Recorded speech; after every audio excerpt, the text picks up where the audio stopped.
fucking times.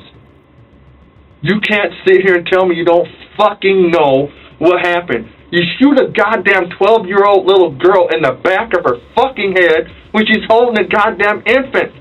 And then you turn the gun on her goddamn sister for no reason. And you walk your ass back in the house like it wasn't shit. Then you commence to shooting fucking rounds at our officers who are there to try and protect and save.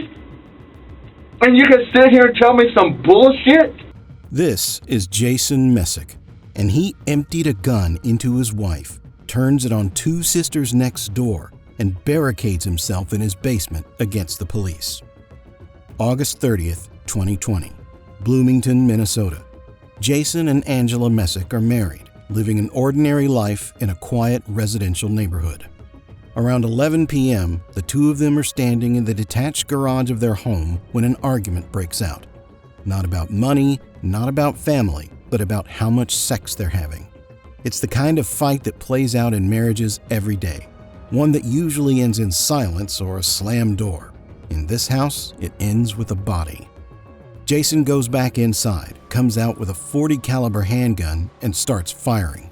Angela is hit 12 times, the head, the neck, the arms, the chest. He doesn't stop until the gun is empty.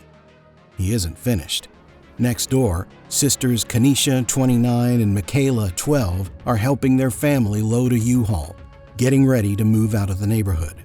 Jason walks outside and turns the gun on them too. Both are hit. Both survive. By the time the police arrive, Jason has barricaded himself in the basement.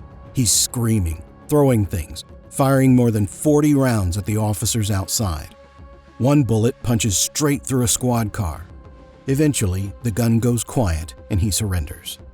Angela is found dead in the garage. Jason is taken into custody. Now investigators sit him down and start asking questions, and what he tells them is almost as disturbing as what he did.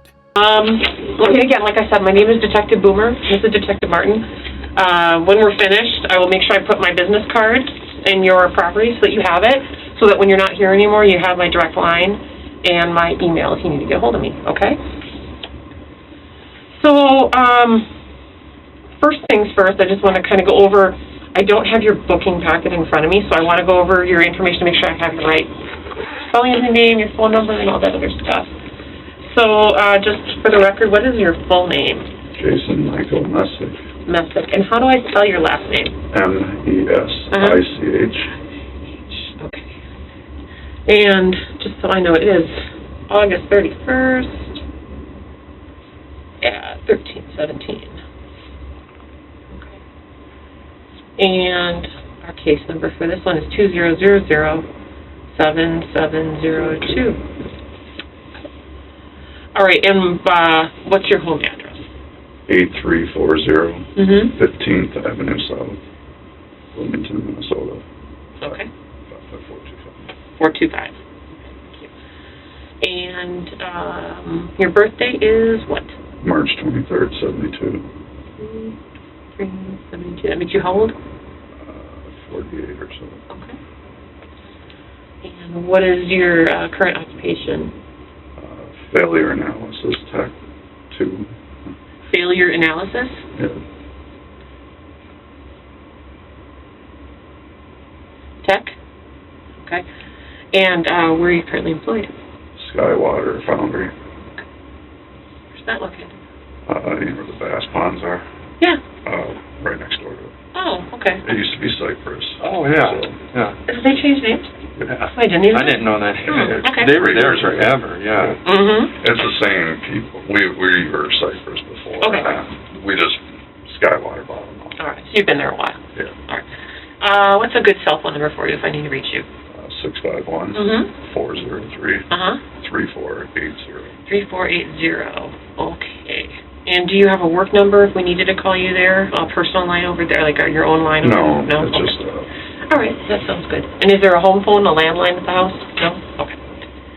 Okay. So, Jason, before we ask you any questions, you understand you've been arrested, right? So you're in our custody. And so I have to read you your rights. I'm required to do that. So I'm going to read them right off of this. It says, the Constitution requires that I inform you that you have the right to remain silent. Anything you say will be used in court as evidence against you. You're entitled to talk to a lawyer now and have them present now or at any time during questioning. If you cannot afford a lawyer, one will be appointed to you without cost. Do you understand these rights? Yes, I do. Okay. Are you willing to waive these rights and give a statement at this time? Yes, I don't know what happened. So. Okay. All right. Well, let's just kind of talk about yesterday. So here we are on Monday, and we're going to talk about the events on Sunday evening that led up to you coming here. Okay?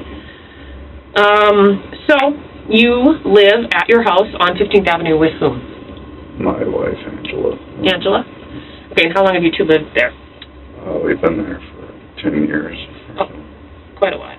All right. Anybody else living in the home right now? No. Okay. Anybody else previously live in the home with you guys? Yes. And who would that be? Our daughter, Renee. Renee?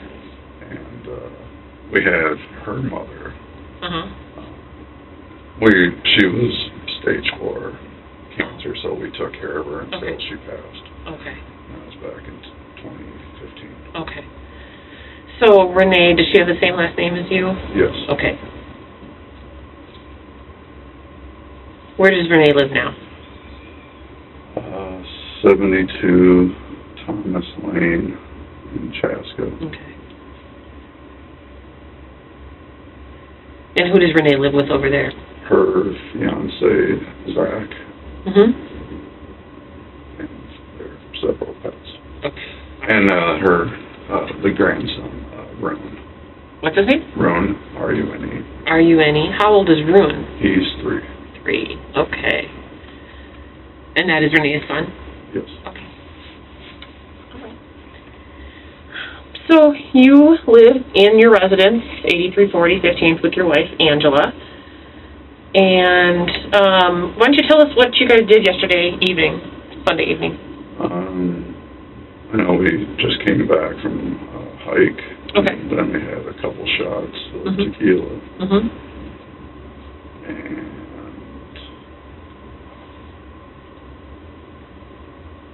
that's about all I can... What time did you guys get home from the hike? I honestly don't know. Was it still light out, or was it? It was still light out. Oh, okay. So it was daylight. Where did you guys go on your hike? Sand Dunes State Park or whatever in Minnesota. Okay. Not familiar with that one. That's just a little park up in Zimmerman. Okay. All right, so you went up to the Sand Dunes State Park, and you came home, and you did a couple shots of tequila. Did you guys have dinner? We had dinner out in Zimmerman. Okay. So we had Dairy Queen. Okay. And then you said you came home, and it was still light out, and these days it gets dark probably about 8:30 or so.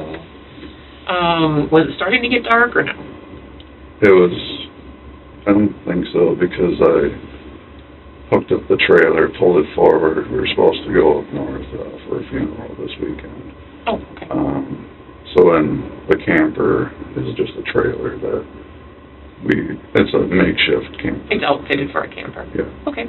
All right. So you were going to a funeral this weekend. Who passed away? My cousin. Your cousin. Okay. Sorry to hear that. So you were home. You're doing some stuff. What was Angela doing when you were hooking up the trailer and all that? She was inside, in and out. She took the dogs out. Okay. Helped me line up the hitch and back up the trailer after I pulled it forward to get the stuff cleaned out. Okay. When you said you did some shots of tequila, did Angela do shots also? Yes. Okay. All right. And how many shots of tequila do you think you drank? I remember up to 4. 4. Okay. But I know there was more. Okay. You say you remember up to 4, but you know there's more. How do you know there was more? Because I was still drunk about an hour and a half ago. Or I still had, I was still blowing like .02 or something like that. Yep. Okay. But you just blew zeros, right? Yep. Okay. Yes. All right. And how many shots do you think Angela had? We do, like, she pours them and then we have. Got it. So normally, like, let's say a nightly thing would be around between 6 to 8. Okay. The interview begins with routine identification questions, allowing detectives to establish Jason's speech, memory, and demeanor before addressing the shooting. Casual discussion about work, family, and the previous evening lowers tension while quietly building a timeline. Once advised of his rights, he agrees to speak and immediately claims confusion. His account then becomes uncertain around alcohol consumption, creating an early explanation for memory gaps while investigators confirm movements, relationships, and his condition before the violence. Okay. And 6 to 8 shots, like a standard shot glass. Yeah. Okay, just a little bit. 1 ounces. Okay, 1 ounces. Okay, so you had 4, possibly 1, maybe more 1 ounce shots. Okay. As it got dark out, what did you guys do? So I don't recall. Why not? I just don't. You just don't recall anything that happened? No. Why not? I don't know. I remember being in the basement and firing a weapon. You remember being in the basement and firing the weapon? Yes. Let's talk about that. What weapon was it? I don't know which one it was. Well, we could talk about a long gun, a shotgun, an automatic rifle, a handgun. Handguns. Pistol, okay. And there's several different kinds. There's automatics, semi-automatics, and there's revolvers. What was it? It would be I guess a semi-auto. A semi-auto, okay. How many semi-automatic pistols do you own? 3. 3? And what brands are they? Ruger, Smith & Wesson, and Glock. What calibers? 40. They're all 40s? Yes. Okay. All right. So, if you had to, which one do you normally use? That would have been the Glock. You normally use your Glock. Okay. And how about the other 2? The other 2 were actually Angela's. Okay. So if we ran the serial numbers on those guns, they would come back to Angela as the purchaser? The Ruger and the Smith & Wesson. The Glock would be in there. Okay. Okay, so you remember firing a weapon. Okay. You don't remember which one? No. Okay. And what were you firing the weapon at? The wall. Okay. Why? You don't know why? Don't know why because you just felt like it, or you don't know why because you don't remember? No, I just remember there was a lot of ruckus going on upstairs. Mm-hmm. And I figure at that time I must have done something wrong if there was that much commotion upstairs. Okay, tell me more about the ruckus. What did you hear? It was all the officers yelling for me and all that, and it was... And what were they saying? Just come on out. Mm-hmm. And I was just like, no, pretty much. Mm-hmm. What else did you say to them?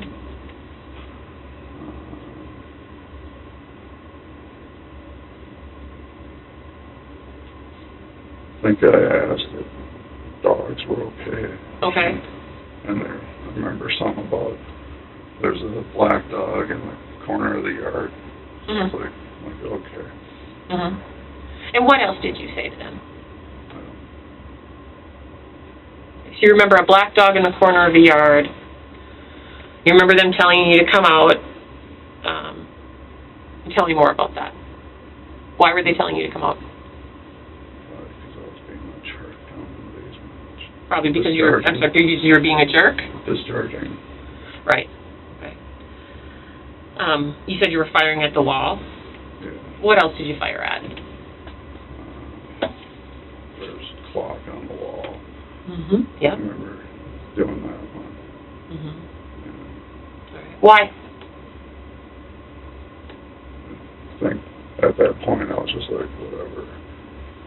I mean, not like whatever. Yeah. It's like, it's already a bad situation, so I might as well top one more round off.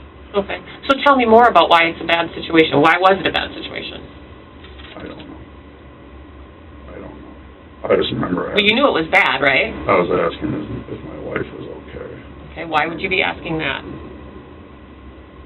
because I think we got in an argument, but I'm not certain if we did. Okay, well, let's go back to the beginning, or, before the rounds were fired, all right? What were you and your wife discussing? Well, what would you fight about if you fought? What would you fight about? Any little thing. Could be, usually when she gets to drinking, she's always like a little pushy, and just like, whatever. I get a little horny, I guess. Horny? Okay. And then she offends me, whatever. So then it's just like, all right, screw you, whatever. So we'll have a little, spat about that. Okay. So a spat over sex or intimacy? Yeah. Okay. All right. Was that what you were fighting about last night? I have no idea. But if you were going to fight, is that was what you would normally fight about, or were there other things? I remember we fought last week about, she gets like incontinence sometimes, so it's like she wet the bed, so we had to do the thing. She wet the couch, so we had to go get a new couch. And then just this last week, she wet the chair, and she used to talk about her mom, where she'd bring her friends over. Her mom would be so drunk that she would just urinate on the couch. So then I just said, and her mom was Pam. Okay. So I call her, okay, Pam. So that would ensue a fight then, Did that happen last night? I have no idea. Like I said, I really don't know. It's just fragments. So tell me some of the fragments you do remember. What I mentioned. You remember it was a pretty bad situation, and you remember you were probably in a fight with your wife. What about her job? She's just got unemployed a week or two ago. What did she do for a living? She was at the same company for 20 years with us at Skywise. Oh, okay. But she was planning. Planning, okay. And she was furloughed or let go? Furloughed. Furloughed, okay. She got her severance and all the other stuff, so. Okay, that had to be some stress in the family, huh? Yeah. Yeah, okay. But she was actually fine with it because so 2 Thursdays ago, we just got debt-free, and so what I make, we can survive off of. Okay, all right. And so she was like, well, I just figure out what I want to do. So she was okay with it? Yeah. How about you? It would have been, it was out of her hands, because they're cutting back. But how did you feel about her not having a job right now?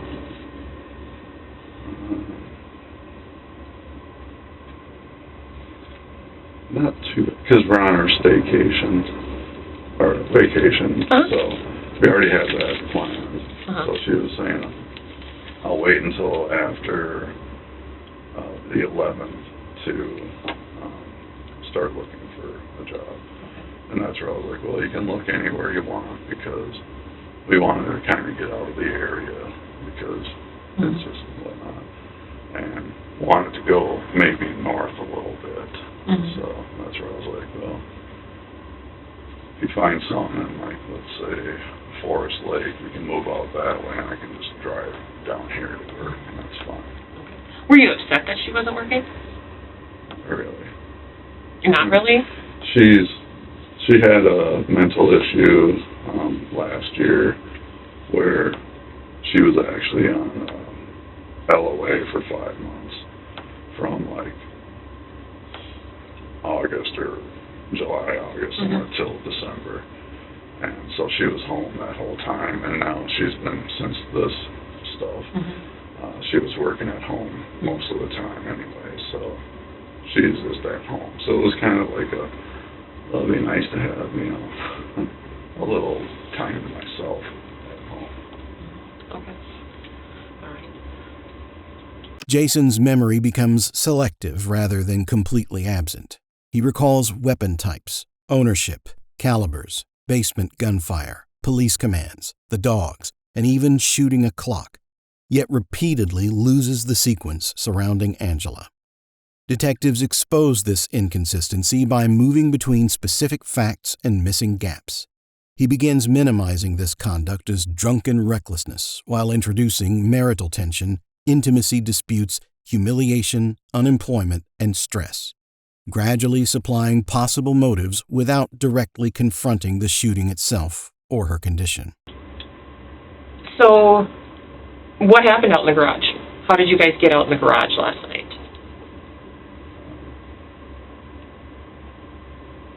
Were you arguing in the house? I think we're out in the yard. Okay. Front yard, backyard, The side yard? backyard. The backyard? Okay. So you think you were arguing out there. Do you think anybody heard you arguing? Maybe. Mm-hmm. Okay. When you were arguing in the backyard, was it light or dark out? I think it was just getting dark. Dark. Yeah. All right. Were the outside lights on? Those big solar lights you have out there? Yeah, they're always on. They're always on. Okay. So it was light from the yard lights, but it was dark. Is that what you're saying? It was probably getting dark. Okay. Like naturally dark. I don't know. All right. So when you were having the argument, was it loud or was it just kind of pointed? Tell me more about the argument. Normally our arguments are just raised voices, but not loud. Mm-hmm. Has it ever gotten physical? Yeah. Okay. Tell me about that. Between who? Between her and myself. I mean, who's the aggressor? Generally, there's one. Usually she's hitting me, mm-hmm. swinging at me. I'll push her back or whatever. Mm-hmm. There was one time a couple of years ago where I did pop her in the back of the head, just gave her a smack. With what? Closed fist. Oh, your hand, not a weapon. No. Oh, okay. All right. But that's the only altercation that I have done in the past. So you're saying that you were probably arguing in the backyard last night. Okay. Where was your gun during that argument? Yeah, that would have been in the safe. In a safe where? In the back bedroom. The back bedroom? Closet. So your bedroom or the extra bedroom upstairs? The extra bedroom. Okay. All right. Would all of the guns been in the safe during the argument, or would there have been a gun out? No, the other guns were in the walls, pretty much. I made little cubby holes. Oh, okay. So that they're up in the, what do you want to call it? There's a beam going across, and then you have like the rafters in the basement. That's where I had the... You had guns stored up there? Yeah. Okay.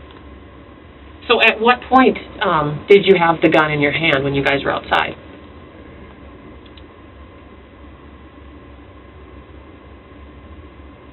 Well, think about it. I mean, I need you to think about that part.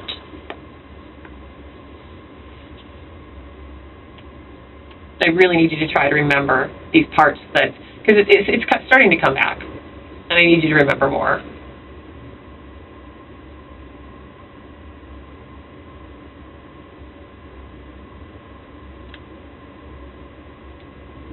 Probably just went back in and grabbed it. Okay. So when you say you probably went back in and grabbed it, would this be the one downstairs in the cubbies? No, it would be the one upstairs. The one upstairs out of the safe? Yeah. Okay. And do you normally keep your guns loaded? Not in the chamber, but... A magazine loaded? Yes. Okay. All right. So if you think you walked back in and grabbed the gun out of the safe, then what did you do? Since you're talking about the garage, I guess I went out to the garage. Okay. So do you remember walking into the garage? I need you to think about that for a little bit. Like, really try to think about that. Kind of take yourself back there and kind of walk yourself going into the house, grabbing the gun and walking out. Kind of think about that for a few minutes.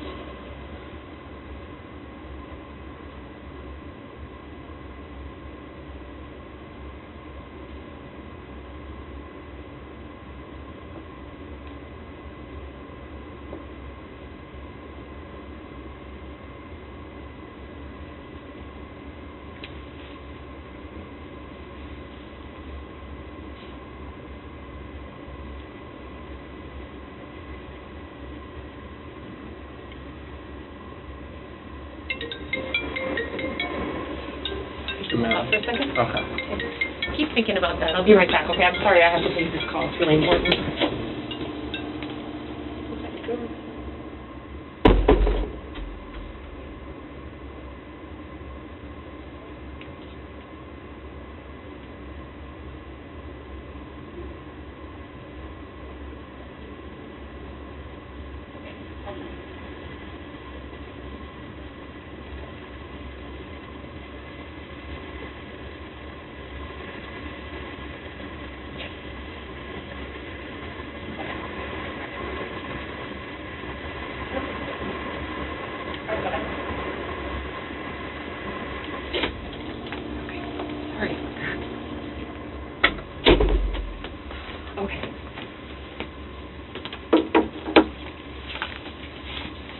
Where was she?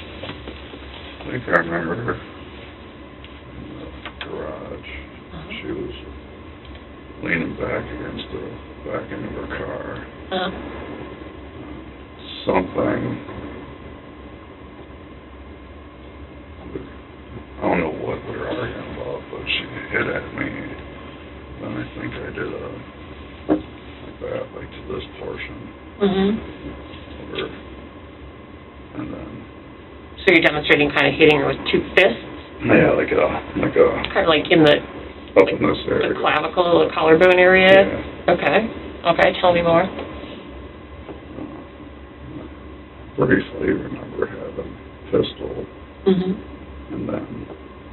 Just whatever, you know. Like, just shoot.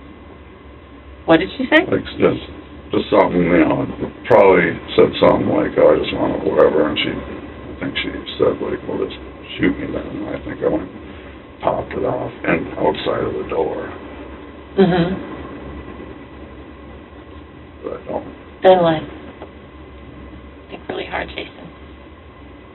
See, that's where I don't know if I actually did turn it on her. So, that part's why. What did she do after you popped the round out the door? Did she come after you?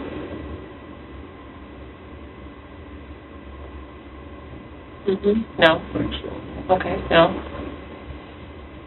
Did she Scream? I don't recall right now. Well, think about it. I mean, you hear the gunshot go off, you smell the gunpowder. She's standing right there. Probably her choice words. Yeah, probably. Okay, so she says, well, fuck. Well, Or what the fuck, yeah. That's her. Okay. Because she's always like, so. All right, so the gun goes off. You can smell the gunpowder. She says, what the fuck? Then what? I don't know if I just stumbled in there.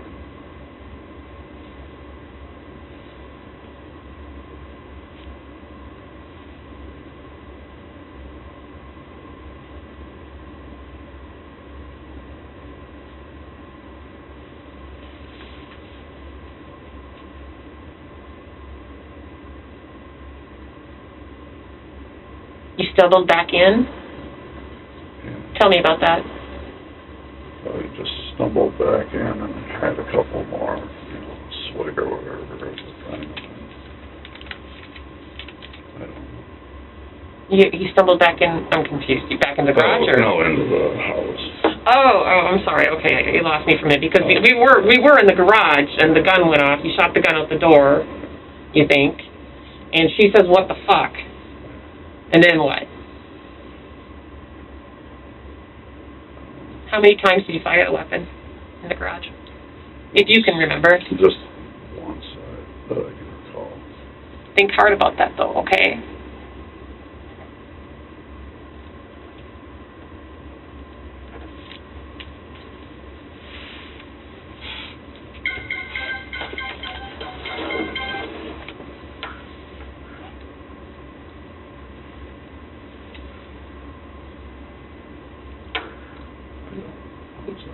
You don't know how many times the gun was fired in the garage? Do you remember how many times that you shot her? Was it once? Was it twice? Was it more than that, less than that? I'm assuming that I did shoot her. I'm sorry, you're assuming? I'm assuming that I did shoot her then. Okay. So think about that.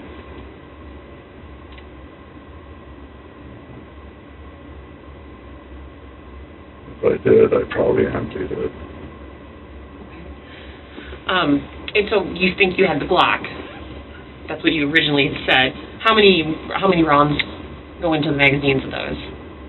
Up to 11. 11? Okay. So you think if you would have shot her, you probably emptied it? Okay. And why would you say that? Tell me why you would say that. Because that's what you really do. I'm sorry, that's what you really do. It's hard to hear with masks. I know. I'm sorry. Oh, that's okay. Just like a threat type situation, you go until the threat stops. Okay. And that's usually people end up emptying whatever they had on. Detectives narrow the timeline by moving from the backyard argument to the moment Jason retrieved a handgun from the upstairs safe. His memory grows clearer only after repeated prompting, revealing Angela's position, physical contact, and the first discharge. He minimizes intention through uncertainty, alcohol, and reconstructed possibilities, yet admits that if he shot her, he likely emptied the magazine. His explanation about stopping a threat exposes a trained justification that conflicts with his claimed blackout. So tell me, what was the threat?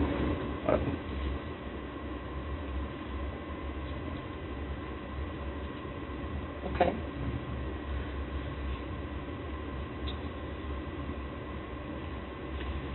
So you're saying you're assuming you shot her, and you probably emptied the clip. Okay. Then what? If I did do that, that would make sense for what was going on in the basement then. Oh, okay. Like why you were reacting the way you were in the basement? Yeah. Okay. What happened outside, though, after? Because more took place outside. Oh, I don't know. Okay, well, let's think about that. So you got your garage, and you had the trailer and the truck, right? And then this part of the driveway was open. And then there's just to the south, like towards 84th, is the neighbor's house, right? Yeah. Yeah. The corner house. Yeah, the corner house. It sounds like they had like a U-Haul in the yard or something. They did earlier. Yeah. Did you remember seeing the U-Haul in the yard? Earlier I did. Okay. Because So tell they me weren't good neighbors. They were. Tell me why. They would light fireworks off in our house and stuff, or at our house and stuff, okay. and then be in our driveway and then look at us and be like, "What?" Okay. So they were just. So who lived there? Do you know the people? No. How many people lived there? Do you think? I guess it depends on the day. There was like, I call her grandma, and then there's like a daughter, and then there's like maybe a niece, and then another adult, and then there's like 3 or 4 kids, and a baby, I think, too. I just remember the U-Haul because Angie was like, "Oh, we might be moving out." So then I took a picture of the U-Haul, sent it to my friend, and I was like, "Is it my birthday?" You know, there's a moving van or something like that. And he's like, "Wow," because he knows he was actually there during some of the beef that we've had with them. So. When you say beef, like, did you guys get into arguments or what? It was like they would constantly hit the garage. They were hitting our windows. They were just hitting the house with playing. The kids were. Oh, okay. And like hitting it with hands, balls, toys? Balls. Oh, so, okay. And then there was riding through the yard, just being kids. Okay. Annoying kids. All right. Taking rocks out of the neighbors' yards and throwing them at people's houses coming home. Yeah. So it's just. How about the adults at the house? Did you have arguments or beef with them? The only time I let's see, a couple of years ago, I helped them with their lawnmower. They never mow their lawn, really. It'd get like literally that high. Okay, yeah. And so for having that trailer there, the city came through and they stated that you either have to have a shield, you know, like some sort of barricade coming up so that you can't see like half of the trailer. Okay. Just a barrier. So they said that we could use plants or whatnot. So I planted like 3 lilac bushes, and then she came out just like, why are you planting in my yard? And I'm like, that's my yard. Why do you think I mow that portion? That was pretty much it. That was the only argument that you had with any of the adults over there? Yeah. Other than that, no. Besides their people that came over, like their friends during parties that were being douchebags. All right. But it sounds like it was mainly women that lived there, or? Yeah. Okay, so with the women, the adult women that lived there, you really didn't have any beef with them other than the lilac bush that didn't care for the people they had? Yeah. Okay. And then the kids were just generally annoying kids? Because they're loud and... Okay. All right. So when the moving truck, or it was a U-Haul, when the U-Haul was backed into the yard last night, what happened by the U-Haul? Oh, they left. That's all I know of the U-Haul. Who, and when you say they, who was outside? It was, well, I noticed there was, Angie said that the one lady that had the little baby drove off in the U-Haul, and that was before we started drinking. So that's all I remember of the U-Haul. Okay. But the U-Haul was in the yard up until, late. I don't know that. So who did you see outside later that night?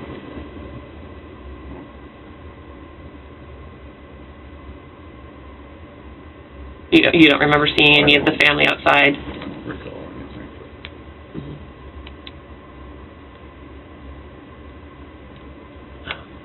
You didn't see the 12-year-old girl out there holding the 18-month-old baby? Earlier in the day. Uh-huh. Actually, I didn't see the baby at all, but I think that's the 12-year-old I saw earlier loading up a chair or something into the U-Haul. Okay. And what happened when you approached her? No, this was earlier, when I was still in the house. That's fine, but I'm talking about after, later in the evening, right before we were called out there. I don't You got to think really hard about this. know. Think hard.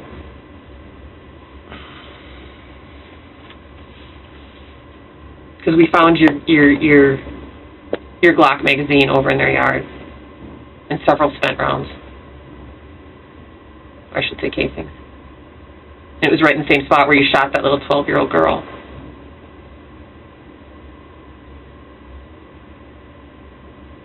Think about that.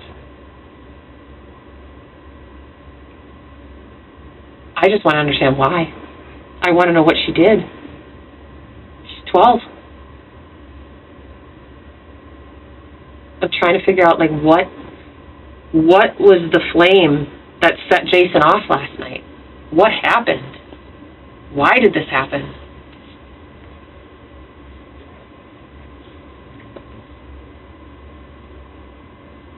There's got to be a reason. It can't just be because it just did. There's got to be a reason.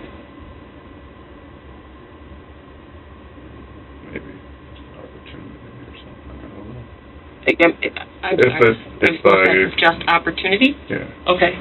I guess. Investigators shift from Angela's killing to the neighboring victims, using the recovered magazine and casings to break through Jason's claimed amnesia. Before revealing evidence, they let him describe years of irritation, exposing resentment toward the household and its children. His complaints remain minor, which makes the later violence appear increasingly irrational. When confronted with shooting a 12-year-old, he offers opportunity rather than motive, showing emotional detachment and a widening pattern of indiscriminate aggression against others. I guess it's... Well, why would there be an No, it's... I don't understand. Human life is just stupid anyways. So, there's way too many of us. This stupid stuff actually has created more population than... because people weren't driving for 3 months. You figure on an average, every 20 seconds or so, someone dies in a car accident. You don't drive for 3 months. Everybody's at home. They're bored. All they're going to do is create more. So it's like, it's whatnot. So I don't know if I just...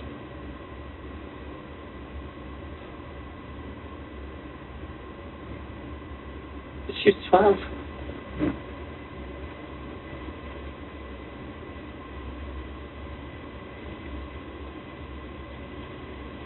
And her sister, I mean, you said you had no beef with them, other than the lilac bush and the older lady. The sister, she wasn't much more than in her 20s.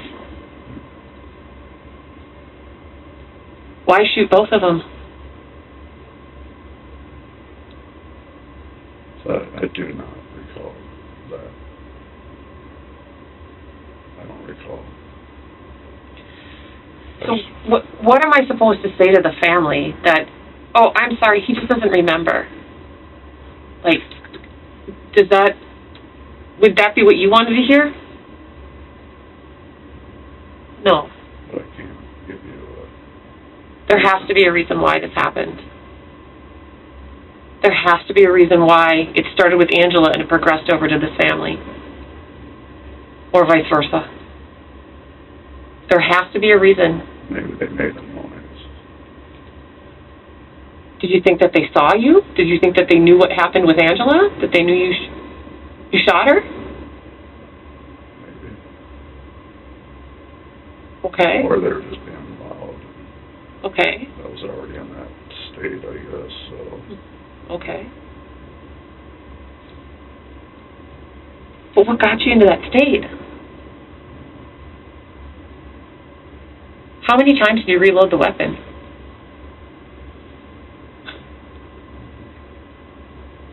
How many magazines do you think you went through?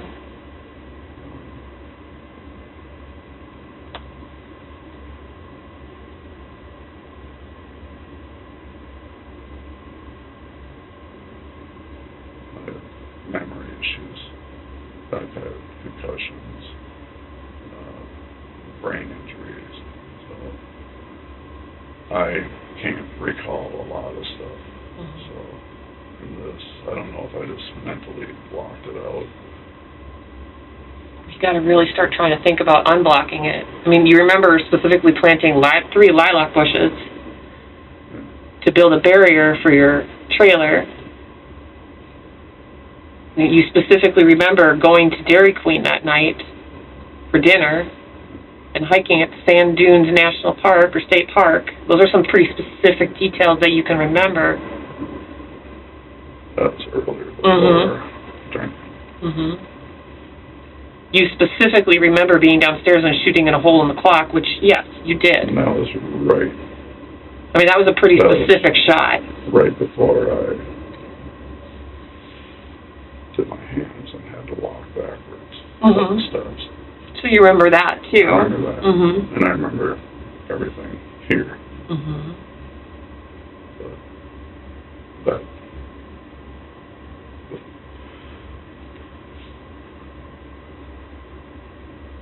you think maybe you just don't want to remember? You don't want to come out and say what you did? No, it's not. Because, I mean, I need to give somebody something and say, you know what, he's not this monster that just doesn't remember, and he's using that convenient I don't remember phrase, which a lot of people use. I mean, there's got to be a reason. There has to be something that was going on, like you were upset, you were depressed, you were angry, something set you off. You know, your cousin just died. What was it? What set you off?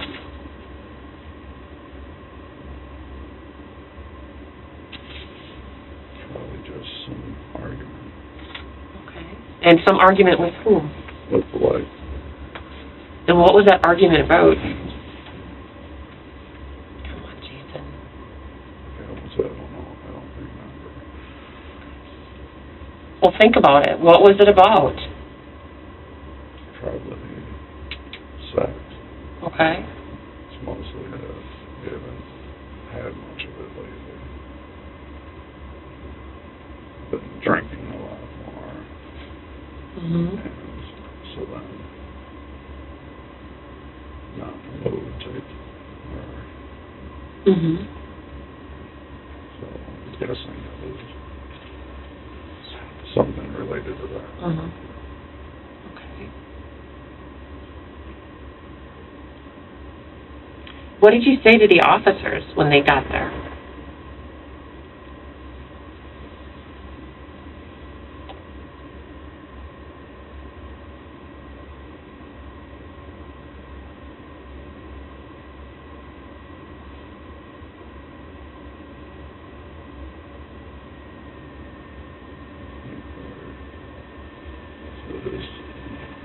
Is my wife dead?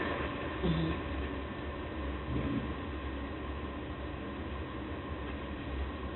I'm hard of hearing, so I don't know what they were saying. Something about, don't know, just come up here, pretty much. Paraphrase. Mm-hmm.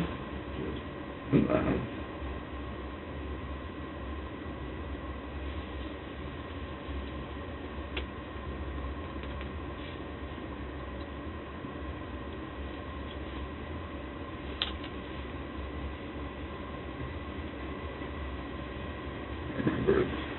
the dog thing. What was the dog thing? Oh, well, dog okay. Okay. The black dog. Yeah. Don't know about the white dog, though. And our daughter's dog, too. You remember asking the officers about the dog? Yeah. Oh, okay. Mm-hmm.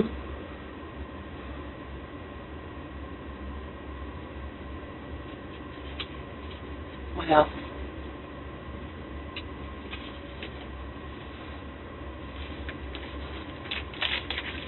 What did you talk about her losing her job and giving money to people?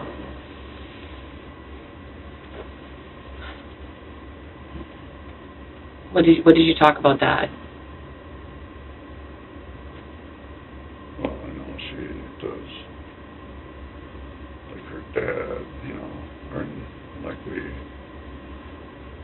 we buy things for people because we can afford it, type of thing.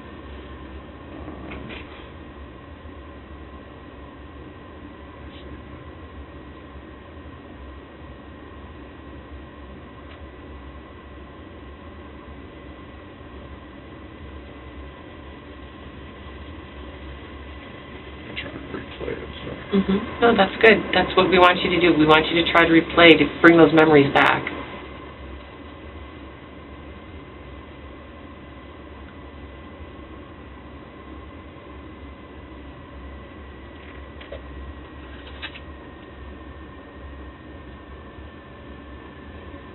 What was it about the money?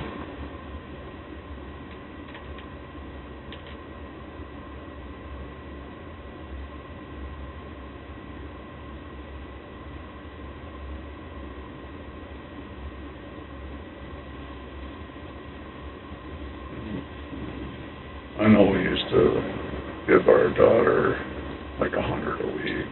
Okay. For the grandbaby. Mm-hmm.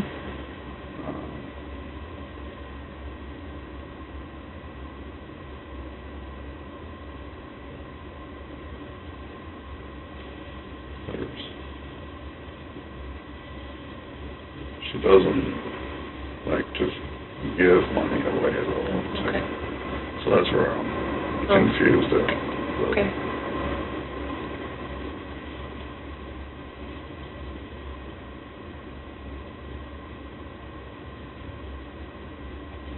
We've done like the charity rides and you buy tickets and yeah. dealer stuff.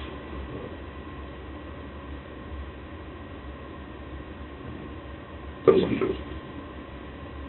So I don't get what's...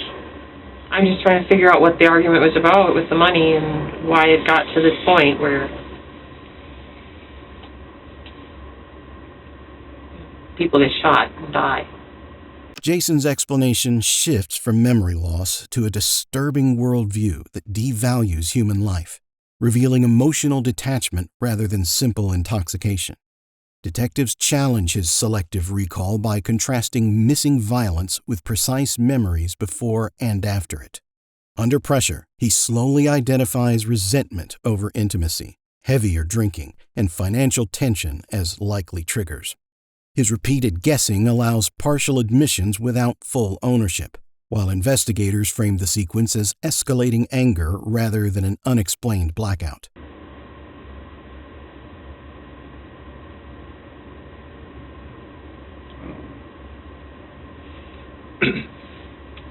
You know, is it Mesich? Is that how you say it?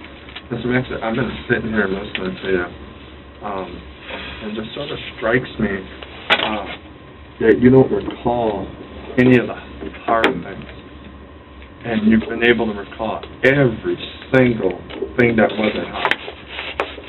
And I'll just be upfront with you. I don't believe that. I think it's probably hard for you to talk about. Let me ask you a question. How long were you married to your wife? Married since 04, together since 91. So you've been over 29 years. Yeah. Okay. So regardless if she was giving you sex or whatever, you share a kid together, you have a grandkid together, you had to care about her at some point, even when she pissed you off, right? Yeah. Would you say you loved her, even when she pissed you off? And I'm sure she felt the same way. So please don't sit here and lie. Hold on, let me finish. You don't even know what I'm going to say. Don't sit here and lie, and she can't be here to defend herself. I know you have to have some honor somewhere in your soul to tell us what got you to that point and why you shot her. Because you didn't just shoot her one time. You didn't shoot her 2 times. How many times do you remember shooting her? I don't. You know what? I don't really remember. Okay, I don't really remember means you remember something. That's right. What do you remember? I think I did the one out the door, and then maybe just turned her right on her face. Okay. What was it that she did to set you off? Because obviously something set you off, like my partner said. I can be set off. Okay, I know. Right, okay, what was it though? What was it today? Was it she didn't give you no ass? Was it she called you a name? What was it? I mean, something turned the tide where you did what you did.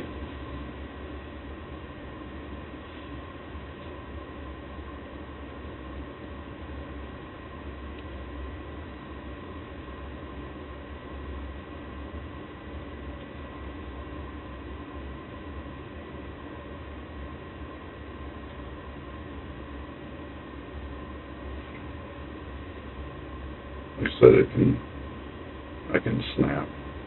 Okay, what was it? What was it that made you snap? I've snapped because people pop their gum. I've snapped because people look at me. Snap. So What do you usually do when you snap? I get very irate. Okay. Well, this is beyond irate.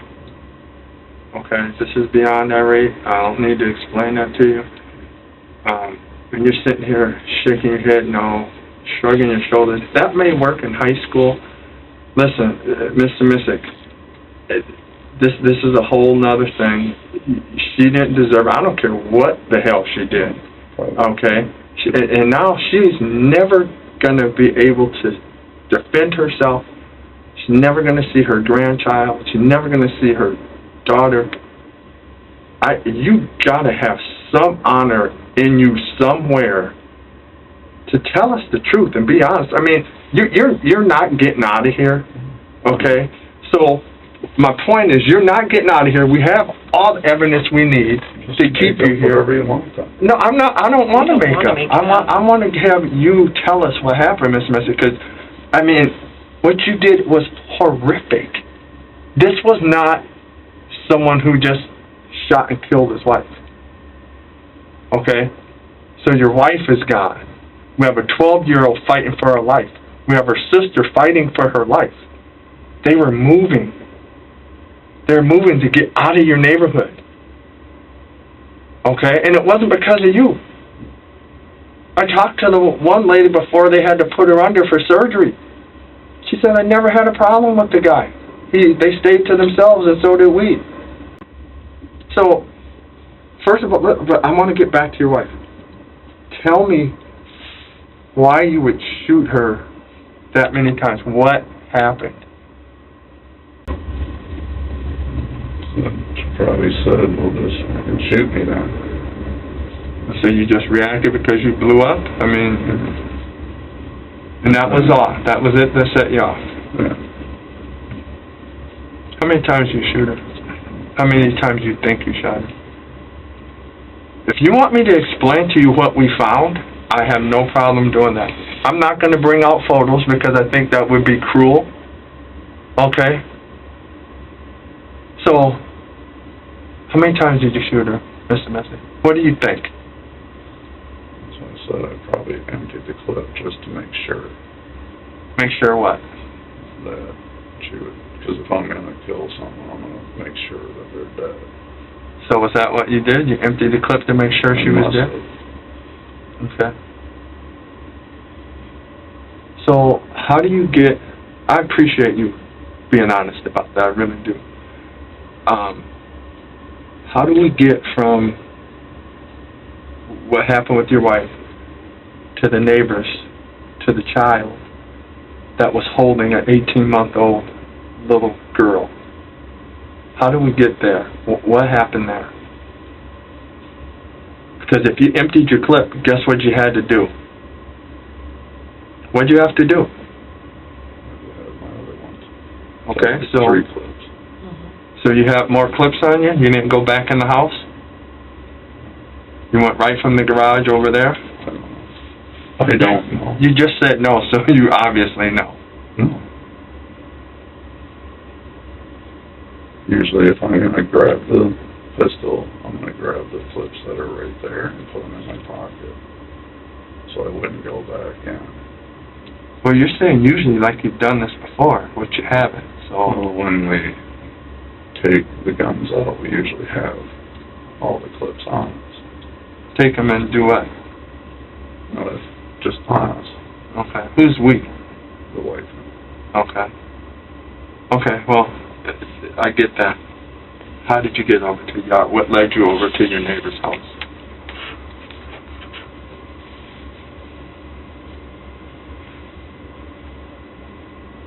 They made a noise, or... Like what kind of noise? I mean, they were just moving? Shrieking noise or something. Who knows if they may have looked, or I may have spotted them. I don't... Because the trailer's blocking the view there. Okay. So that would take a lot of effort to go out the gate, and unless I might someday remember, but I think I just actually do a mental block on that. You know what, Mr. Mesich, you've said that about everything, and so far you've recalled everything you said you didn't remember. So when it gets to the hard part, yeah, that's when you struggle. Because that's where I probably blocked it. I'm not picking around. I'm not trying to.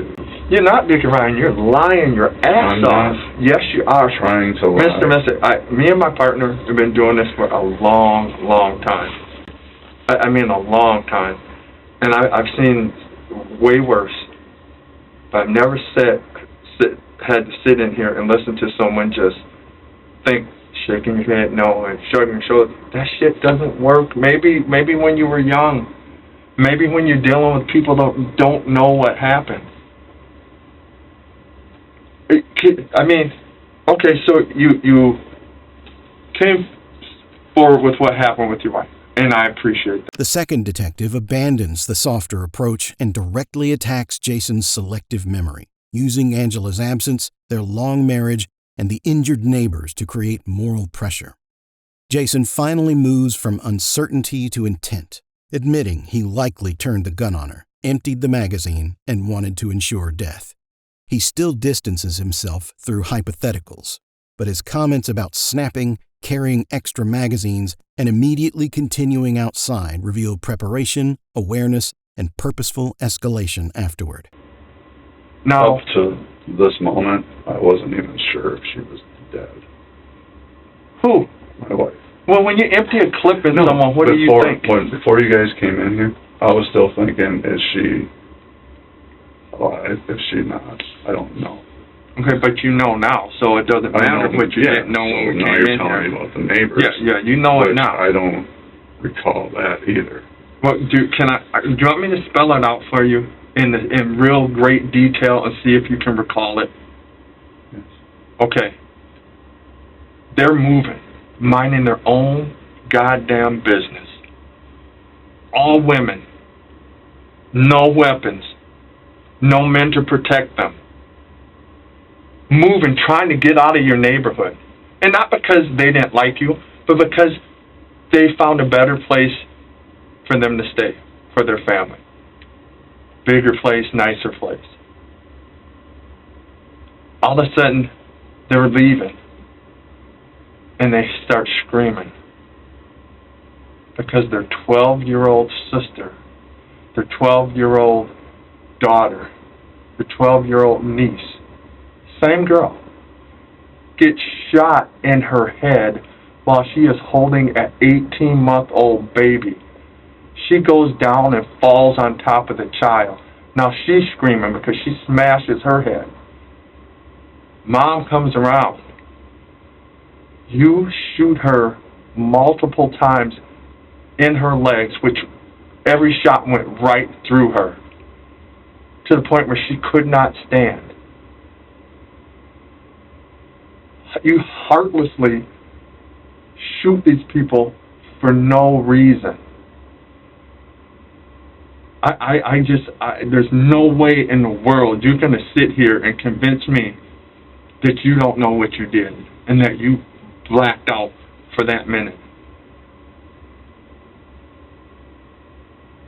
Tell us what happened. I guess you just said it.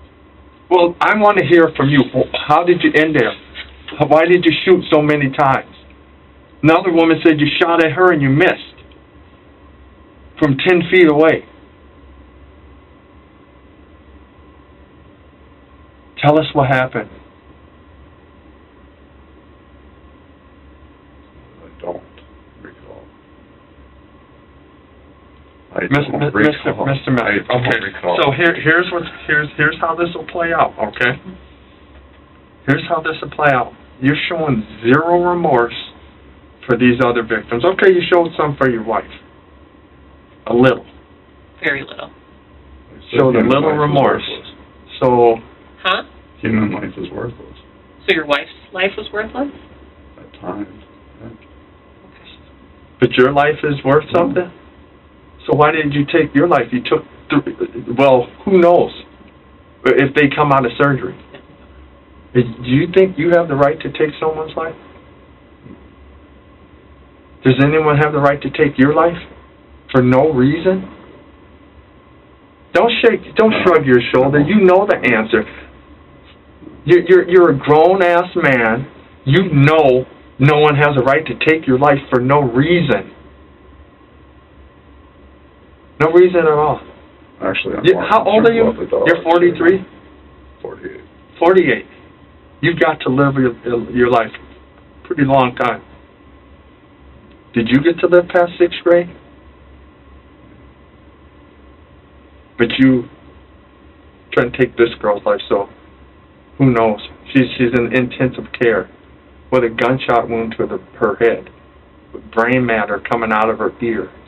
What do you think the chances of her making it is? 20% or I can't believe you can sit here and stare me in my eye as I'm being respectful to you, being honest with you, but showing you respect because I thought we could come in here and have a good conversation with you. But okay, well then do it. Don't try. You can do what you want to do. I don't want to hear what you can try. Until I remember, I don't remember. I'm not bullshitting you. I don't fucking recall anything. Well, in great detail. Okay, then tell me what details you do remember about the neighbors. The neighbors, I already told you. I saw their van earlier in the day. Yeah. That is all I honestly recall of the neighbors. Honestly.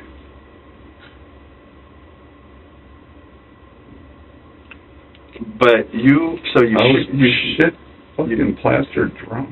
No, you weren't. No, you weren't. Sure, you weren't even legally drunk when you got here. You weren't even legally drunk. You could have drove a car legally. You said you might have had 8 shots? 1 ounce? Nightly. 1 ounce shots. Yeah. 1 ounce shots. Over the course of the time that you're saying you had those shots, if you only had 8, like you think you did, that's not going to get you legally shit-faced and plastered if you drink on a regular basis. 3 hours. Yeah, it's not going to happen. So, you're going to leave this interview with us to go back and write our reports saying, oh, I don't remember when it comes to the hard questions. Just say I'm a monster. I don't care. I want to know what it was, even if you are a monster. Probably because they're kids. I fucking hate kids. Okay. So, you hate kids. How'd you end up over there? Because you clearly had to reload. You had to reload because you emptied the clip on your wife. You had to reload. What happens after that? Done. Yeah. And you dropped the empty one in the yard. It takes like a second. I know. I've reloaded many times. So it's...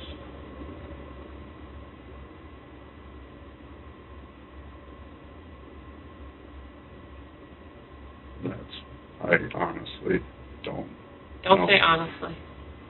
Okay. It's not coming out honestly right now. I don't care. You just don't care. Well, if you don't care, just tell us what the hell we need to know, and we'll get the hell out of your head. I don't care about people. You don't. Well, so. Okay, you don't care. Clearly, you don't.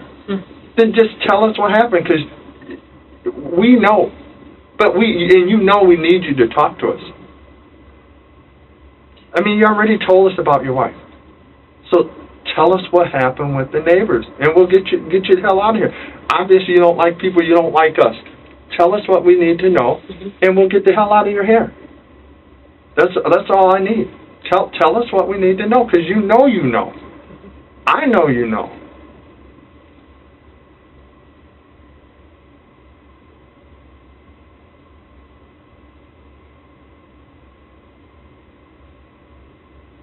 Hold yourself accountable for what happened. I guess I shot. Well, I guess probably, may have, maybe, may have, probably, try. That's not taking accountability.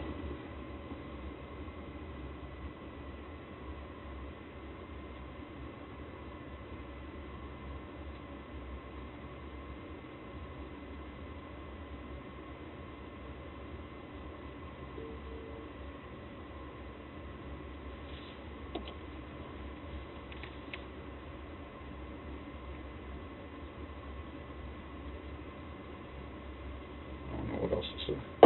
You know what to say. You know exactly what to say. Listen, you executed your wife. You fucking executed your wife.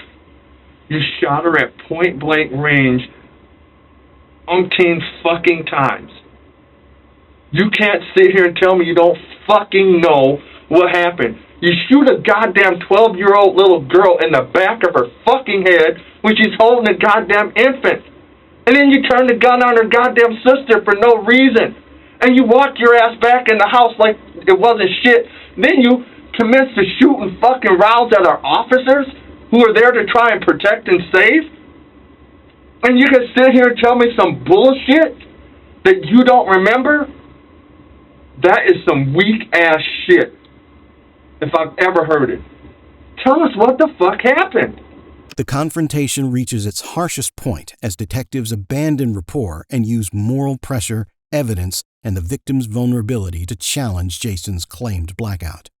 He continues separating his wife's death from the neighboring shootings, yet admits contempt for children and indifference toward human life. His language shifts between denial, partial acknowledgement, and emotional detachment. Investigators interpret this as avoidance rather than memory loss, arguing that reloading, moving locations, and firing required awareness and deliberate action. It's some cowardice-ass shit. Cowardice shit, Let me ask you this. So when we do all the testing and all those casings come back to the weapon that you fired and your DNA is on that weapon, is it going to prove that you shot those 3 people? Yeah, like I said, I'm sure I did it. Okay. I just don't recall. And when the casing, the evidence comes back on the casings from the basement and all the rounds that you shot at the officers, you were trying to shoot and kill the officers as well? Yes. Was that your intention? Or, who knows. Because human life doesn't matter? So none of their lives mattered either? No one's lives matter. Well, obviously, your little scary-ass life mattered because the only fucking person you didn't shoot, if life didn't matter so much, why didn't you fucking kill yourself after you killed that little baby, your wife, and shoot the other lady?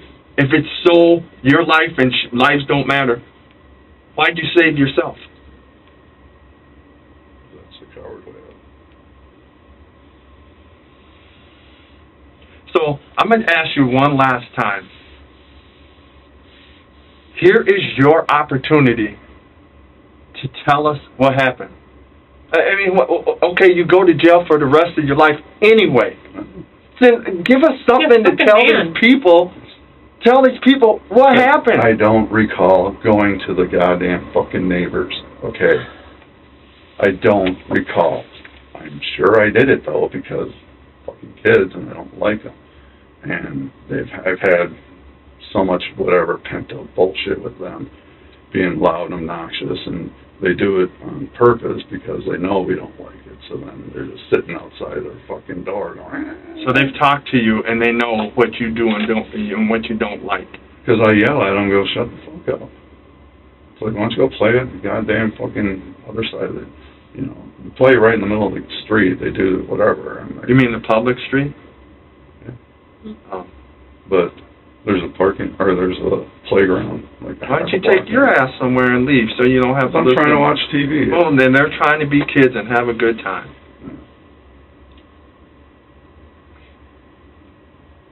You got anything else for him? We have to call the medical examiner and have him answer some questions for them. That's it? That's all you got? That's all. Like I said, I couldn't put anything together when I was here this morning. What does that mean? Like, I wasn't sure if what the hell happened last night. I knew I spent some rounds in the basement. I knew I did shots. I know I did this. I remember asking about the damn dog. Well, you also remember shooting your wife, so...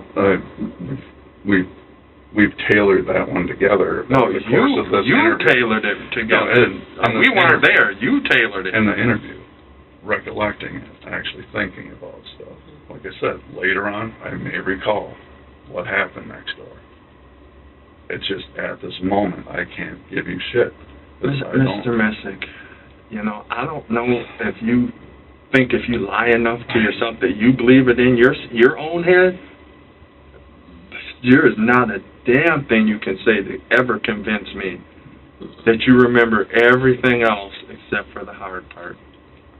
You remember everything else. It came back to you. You recollected. First of all, it's not recollected, it's recalled. Just so yeah, whatever. Whatever would be if you just come forward with us and tell us what happened.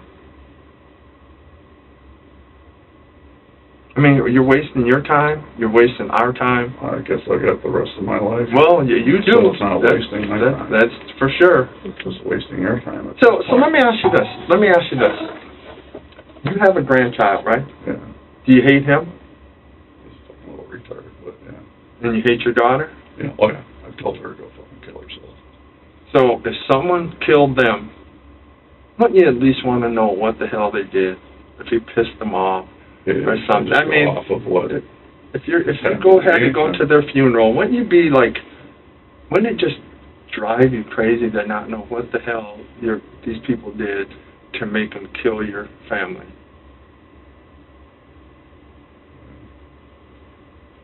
Are you telling me you wouldn't care if someone killed your family? Oh, I care.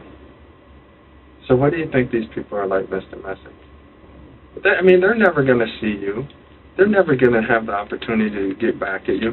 Can you just have the common decency to even? I mean, it's going to be. Listen. Just give them one of my handguns. They can take me. It's going to be horrific for them already. But I mean, just give them an opportunity to have some closure. Okay, have some closure. I mean, at least now your daughter's going to understand you flipped out, you did what you did. At least she can have a little closure. But give these other people something.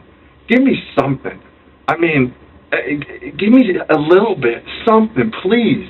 Well, like, let's say you have these drive-by shootings. They meant to hit this guy, but they also shoot other people in the random crowds. Right, I know that happens. That absolutely does. What was the beef with that? Or what was the reasoning behind that? Just probably because they wanted to? I don't know. If he already committed an act, what's another person then? At that time? I don't know what theirs was. You tell me what yours was. That's probably it. I probably just said, fuck it. See someone, just fucking take them out too. That's what I'm guessing. I don't think when I act that way. You probably don't. I don't discount that. But I know, even if you don't think, you remember what you do.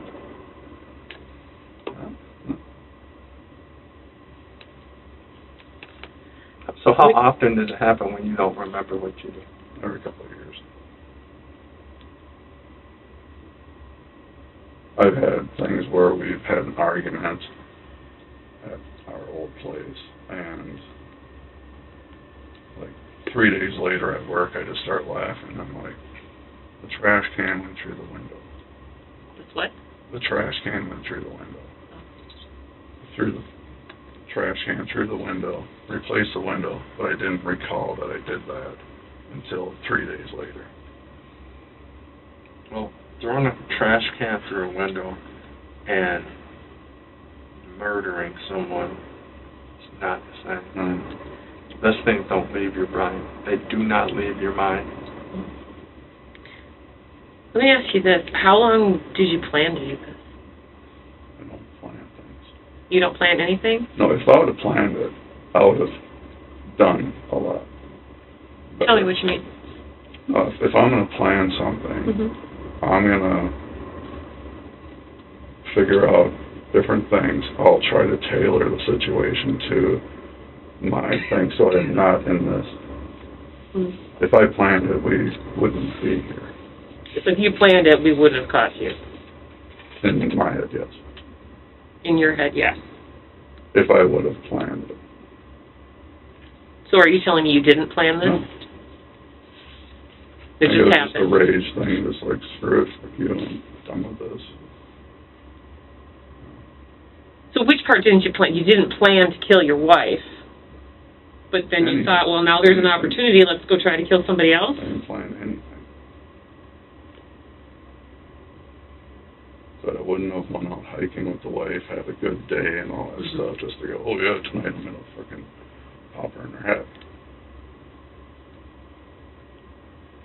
No. Well, at least you got that going for you.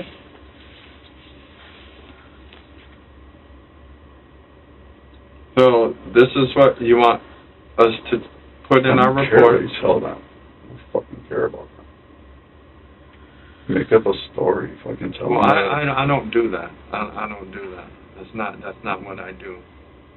Because their families, whatever, is their families, whatever.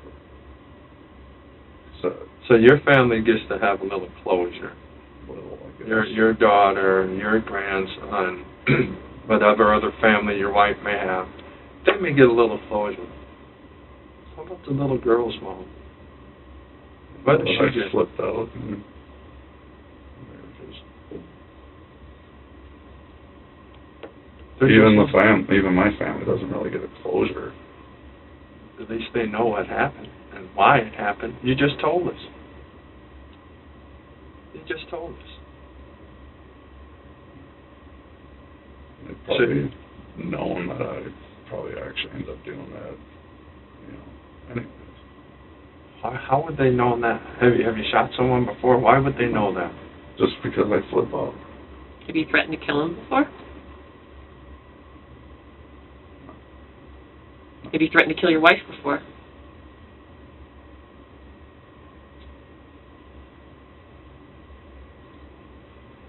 Not like a serious threat. Just like, fucking go die. Which is exactly what happened last night. Not a serious threat. I guess. Sounds like it was. I mean, it happened, right? Jason finally concedes that the physical evidence will identify him, but he continues separating responsibility from memory. Detectives challenge his indifference by contrasting the value he places on his own survival with the lives he attacked. Under sustained pressure, he reveals long-standing hostility toward the neighboring children, describes impulsive rage episodes, and admits the shootings were unplanned. His explanation shifts toward spontaneous escalation, suggesting that once Angela was killed, further violence felt inconsequential to him.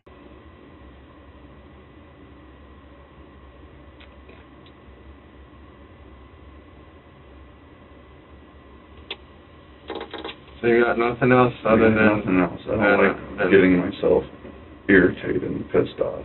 If I knew it, I would fucking tell you. Well, you said that initially about your wife, but then you eventually told us. We worked something together, because little recollection. Well, where's the little recollection now? Bit. Where's the little recollection now? It's not there yet. Well, what's going to help you get there? Time. I don't know. Only took you a few minutes to figure out what you did to your wife. Because we spend time and stuff. But... So, I guess the last thing, you shoot unarmed women and children that can't defend themselves because you don't care about life. That's pretty much what I get from this? Shoot at anything, I guess. What? You said I was shooting at police as well. Absolutely, you shot a shitload you of the times. women and children think about it, just say you shoot at people. You don't. Well, did you go out and challenge the officers like you went out and challenged the unarmed young little girls, little women that can't defend themselves? You would have brought your ass out there and did that with an officer. You know the result would have been different. But you kept your little coward ass in the house, not like you did when you had a gun and these kids and family couldn't defend themselves. Your wife couldn't defend herself. But you knew we would shoot you and kill you. You came after us, right? Most likely. Most likely. Jim, I'm going to call the medical examiner. okay. You're going to have one more opportunity to do the right thing, and this medical examiner investigator is going to explain to you what we need you to answer a few questions for them. It's simply about your wife's body, okay? And they have some questions. Chris Boomer, Bloomington Police, I need to speak to Lauren. She's expecting a call from me. Thank you.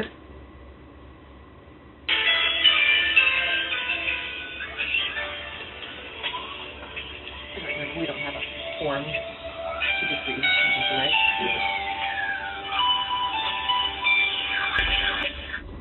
What's this the form? Hi, Lauren. Chris Boomer, Bloomington Police, and I'm here with Jason. And you're on speaker. Okay. You're on speakerphone, just so you know. Okay. Okay. Hi, Jason. My name is Lauren. I'm with the Hennepin County Medical Examiner's Office. Right. And so, can you hear me? Yes. Okay. There's just a few things that I do need to go over with you. So I want to make sure that I've got your information correct, being that you are Angela's next of kin. I have your first name spelled Jason. Correct.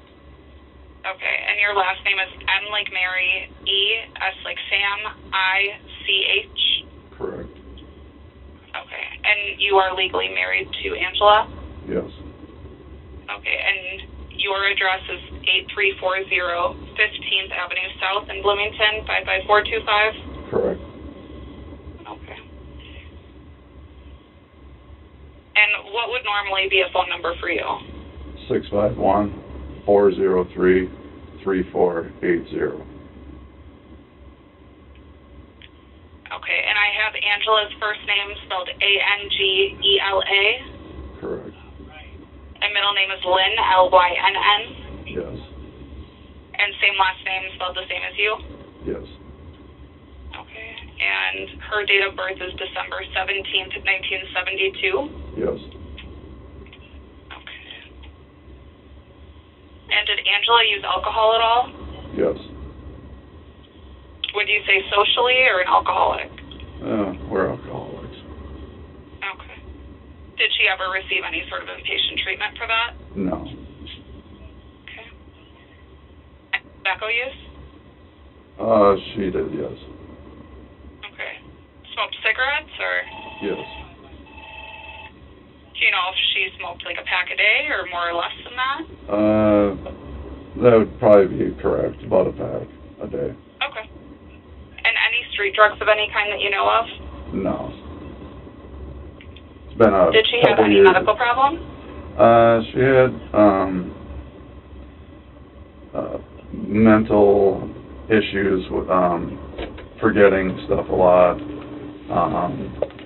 She was doing some psychiatry for a while.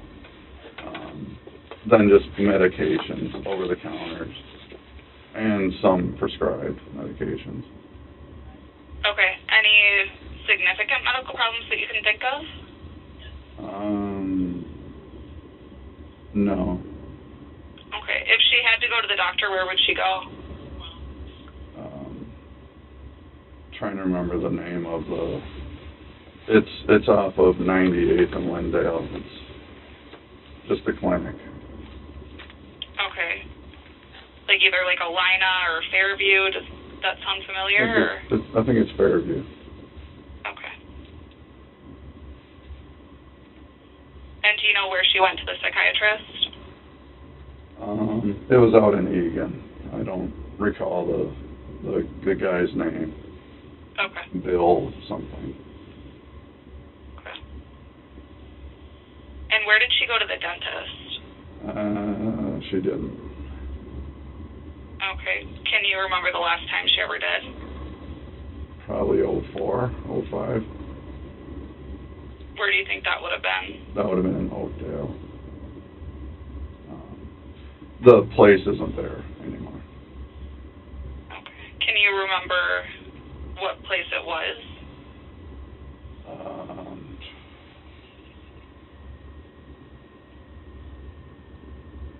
No. Okay. Has she ever had any broken bones or had x-rays done for any reason? I think she had like a broken toe as a kid. Everything was when she was a teenager. And she had x-rays of, because she has shortening of the spine on one side. I don't know what you actually call it, but it's very deteriorated on the right side. I think her right side. Okay, so she had some x-rays done for that? Yes. And then she And where would that have been? St. John's, most likely, out in Maplewood. Okay. And was there something else? She had a abnormal vessel in her brain. They thought it might have been like a stroke at one point. But the vessel was just twisted around. Okay. And so where was she seen for that? Probably St. John's as well. One of their, because it's like a campus over there. They have several different buildings, specialty ones. Okay. Do you know if she's ever been arrested for any reason or been fingerprinted for employment? I don't think so, no. The detectives close the confrontation by portraying Jason as someone who targets vulnerable people while protecting himself from armed resistance. His responses remain detached, and he accepts that he likely fired at officers without showing concern. The medical examiner's call abruptly changes the atmosphere from accusation to administrative confirmation. Jason answers questions about Angela's identity, alcohol use, health, and history, demonstrating organized recall immediately after claiming he cannot remember the shootings, weakening his blackout explanation.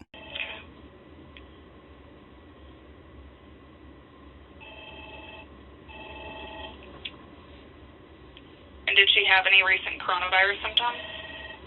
No.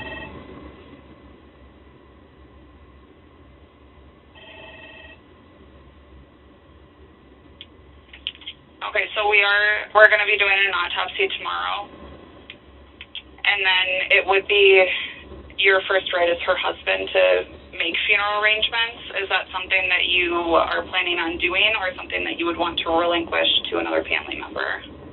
I could probably relinquish that. Okay, and who do you think would be willing to do that?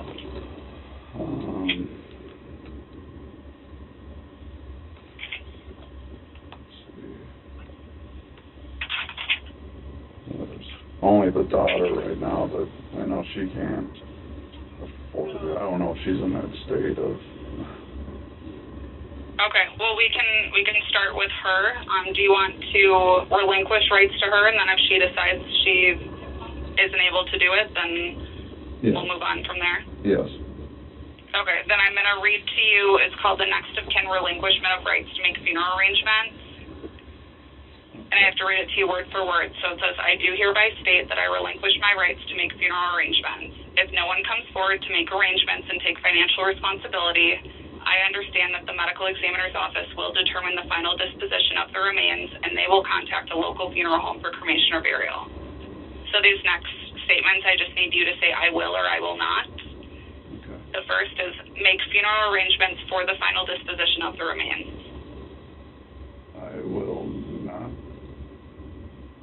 Be financially responsible for the final disposition of the remains. I will. Or I will not. I have money. Okay, if you're wanting somebody else to make funeral arrangements, then it sounds like it would be I will not. Okay. I'll have to talk to the Cooperate with the agency handling the disposition to provide information for the death certificate. So if somebody chooses a funeral home and they need any information, is it okay that they ask you for information?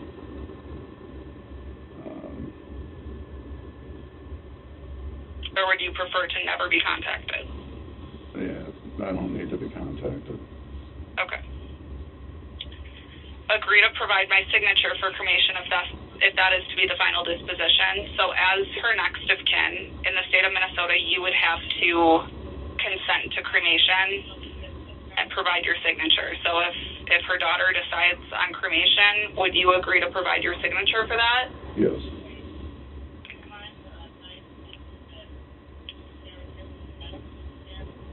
Allow your name to be given to the party making funeral arrangements? Yes.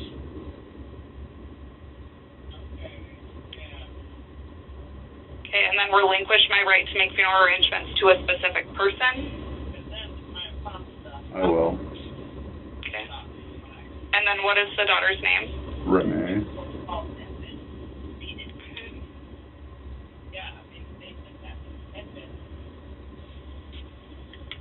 And her last name? Mesich. The same. Okay.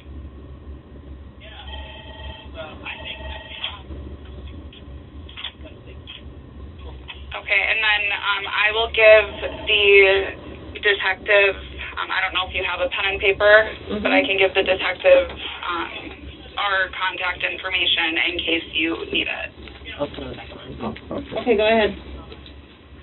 So phone number is 612 215 6300, and our website is www.hcm like Mary eo.us. Okay. And that is all I need at this point. I will reach out to Renee and let her know that she can move forward with funeral arrangements if that's something that she is able to do. Okay. Do you need her number, or do you have it? I do already have it from the police. Okay. So, but if you want to give it to me just to verify it, that wouldn't be a bad idea. 651-403-3481. Okay, thank you. Welcome. Okay, so that is all I need from you. Detective Boomer, are you able to give me a call back at some point? Yep, I'll call you in just a few minutes. Is that okay?